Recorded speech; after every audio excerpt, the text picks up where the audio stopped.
जादुई टोपी। आशीष एक बहुत शरारती लड़का था। उसकी शरारतों से हर कोई परेशान था। चाहे घर हो या स्कूल, उसकी शरारतें कहीं नहीं रुकती थी। आशीष को पढ़ाई से भी उतनी ही नफरत थी। वो कभी भी अपना गृह कार्य नहीं करता था। उसके शिक्षक हमेशा उसके माता पिता से उसकी शिकायत करते रहते थे। शिक्षक, आपका बेटा इस बार भी बहुत कम अंक लाया है। उसका मन तो हमेशा किसी न किसी को परेशान करने में लगा रहता है। माँ, आपकी तरह हम भी आशीष से बहुत परेशान हैं, लेकिन क्या करें, वो हमारी एक नहीं सुनता। इसी तरह समय गुजरता जा रहा था। आशीष के व्यवहार में कोई बदलाव नहीं हो रहा था। चाहे घर हो या स्कूल, हर जगह उसे हर कोई डांटता और उसे सुधारने की हिदायत देता, लेकिन आशीष के कान में जूं भी नहीं रेंगती थी। एक दिन सुबह सुबह जब आशीष स्कूल जा रहा था, तब उसे रास्ते में एक टोपी दिखी। टोपी बहुत ही सुंदर थी। उसके ऊपर एक रंग बिरंगा पंखा भी लगा हुआ था। आशीष ने चारों तरफ देखा। पास के घर से एक लड़की उस टोपी को उठाने के लिए आ रही थी। आशीष तेजी से दौड़ा और टोपी उठाकर भागने लगा। लड़की, मेरी टोपी वापस करो। आशीष, अब ये मेरी हो चुकी है, मैं इसे वापस नहीं करूँगा। लड़की, पर इसे गीली मत करना, नहीं तो परेशानी में आ जाओगे। आशीष उस लड़की की बात को अनसुना करके भाग गया।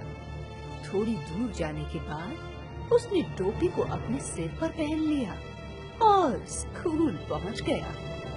स्कूल में सभी आशीष की टोपी को ही निहार रहे थे। वो टोपी सच में बेहद खूबसूरत थी। उस दिन आशीष के स्कूल में एक टेस्ट था। आशीष ने कुछ भी नहीं पढ़ा था, लेकिन जैसे ही प्रश्न पत्र उसके हाथ में आया, सभी प्रश्नों के उत्तर आशीष की आंखों के सामने घूमने लगे। ऐसा लग रहा था जैसे वो सदियों से उसे पढ़ता आ रहा है। आशीष ने सबसे पहले टेस्ट पूरा करके अपनी आंसर शीट शिक्षक को पकड़ा दी। शिक्षक, लगता है आज भी तुमने कुछ नहीं पढ़ा। ऐसा ही चलता रहा तो तुम अगली क्लास में नहीं पहुंच पाओगे। आशीष, नहीं गुरुजी, मैंने सब कुछ लिखा है। शिक्षक, वो तो परिणाम आने पर ही पता चलेगा। अगले दिन जब टेस्ट का परिणाम आया तो कक्षा के सभी बच्चे आश्चर्यचकित थे। आशीष के सबसे ज्यादा अंक आए थे और उसका एक भी उत्तर गलत नहीं था। आज शिक्षक भी आशीष की तारीफ किए हुए न रह सके। आशीष आज बहुत खुश था। वो खुशी खुशी घर जाकर माँ को ये बात बताता है। माँ भी आशीष की बात को सुनकर अपने कानों पर यकीन नहीं कर पा रही थी कि उसका बेटा, जो कभी शरारती होने की वजह से एग्जाम में फेल होता था, आज सबसे ज्यादा अंक लेकर आया है। जब आशीष अपना गृह कार्य करने बैठा, तो भी वो उस टोपी को पहने हुए था। एक बार फिर प्रश्न देखते ही उसकी आंखों के सामने सभी प्रश्नों के सही उत्तर घूमने लगे। आशीष समझ गया था कि ये और कुछ नहीं, टोपी का ही जादू है, जिससे ये सब कुछ आसान हो रहा है। अब तो आशीष की जिंदगी बड़ी आसान हो गई थी। अचानक वो अपनी कक्षा का सबसे होशियार छात्र बन गया। सभी शिक्षक और बच्चे अचानक उसकी तारीफों के पुल बांधने लगे थे। उसके माता पिता भी अपने बेटे में आए इस बदलाव को देखकर बहुत खुश थे। 2 महीने बीत गए। एक शब्द भी बिना पढ़े कक्षा के हर टेस्ट में प्रथम कैसे आते हैं, ये या तो आशीष को पता था या फिर जादुई टोपी को। शिक्षक, आशीष, कुछ दिनों बाद परीक्षा शुरू हो रही है। मैं चाहता हूँ कि तुम परीक्षा में भी अच्छे अंक लाओ और कक्षा में प्रथम स्थान पाओ।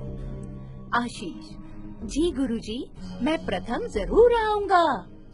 आशीष को यकीन था कि वो अपनी टोपी की मदद से एक बार फिर आसानी से अच्छे अंक ले आएगा और परीक्षा में भी प्रथम आएगा। खैर, देखते देखते परीक्षा का दिन भी आ गया। आशीष बड़ा सज सवर के सिर पर टोपी पहनकर घर से निकला, लेकिन रास्ते में बहुत तेज बारिश आने लगी।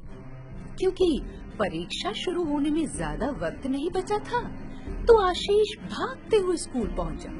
उसके कपड़े और टोपी सब गीले हो गए थे। वो अपनी टोपी को निचोड़कर फिर से पहन लेता है और परीक्षा में बैठ जाता है। जैसे ही उसके हाथ में प्रश्न पत्र आया, तो उसकी आंखें फिर से चकराने लगी। लेकिन इस बार कोई उत्तर नहीं घूम रहा था, बल्कि प्रश्नों को देखकर उसके तो पसीने छूट रहे थे। उसे तो कुछ समझ ही नहीं आ रहा था, आखिर उसके साथ हो क्या रहा था। टोपी ने काम करना बंद कर दिया। लड़की ने उसे टोपी को पानी से दूर रखने की हिदायत तो पहले ही दे दी थी, लेकिन आशीष ने ही उसे अनसुना कर दिया। आशीष ने अपनी आंसर शीट में एक भी उत्तर न लिखा और वहाँ से उठकर चला गया। जब परीक्षा का परिणाम आया, तो सब लोग एक बार फिर आश्चर्यचकित थे। पिछले 2 महीने से हर टेस्ट में प्रथम आने वाला लड़का अब फेल हो चुका था। आशीष को सब लोगों से बहुत डांट पड़ी और सभी लोग उससे निराश भी बहुत थे। उस दिन आशीष ने सबक सीखा कि सफलता को प्राप्त करने के लिए मेहनत के अलावा कोई दूसरा रास्ता नहीं होता।